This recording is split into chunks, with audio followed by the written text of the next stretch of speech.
Inflation over time will reduce the purchasing power and therefore the value of your investments. We cover the reasons why in another animation, which you can find a link to below.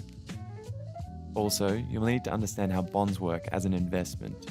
There is another link below to a video that explains the basics of investing within it. In summary, bonds, which are sometimes called fixed income investments, provide a fixed payment at fixed intervals over a number of years before reaching maturity, and then the principal is returned to the investor. Bonds can either be nominal. For many years, this was the only type, and they're therefore also known as conventional, or they can be index-linked. If a bond is nominal, the amount paid out, as well as the amount returned at the end, the principal, is fixed at outset. And the same number of pounds, or whatever currency is used to denominate it, will be paid out irrespective of what happens to inflation. In the 1970s, the UK experienced particularly high rates of inflation, which had a significant impact on bond investors, such as pension schemes.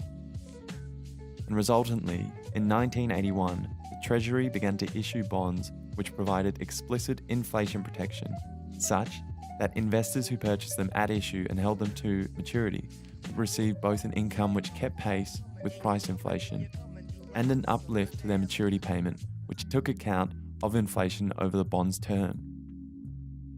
These bonds are known as index-linked gilts. Subsequently, other governments have issued their own index-linked bonds, such as the US, in which they are called Treasury Inflation Protected Securities. Although initially only available to financial institutions, index-linked gilt ownership is now available to any investor. Like nominal bonds, index-linked gilts or linkers are publicly traded, so their price fluctuates according to supply and demand.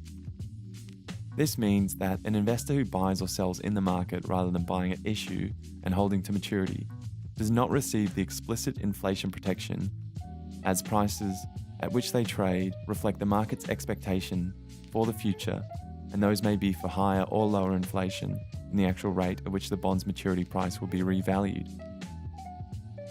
It is also worth noting that whilst index-linked bonds are one of the few assets that can protect investors against inflation, if deflation occurs, the investor who purchased at issue and held to maturity would receive less than the original face value of the bond.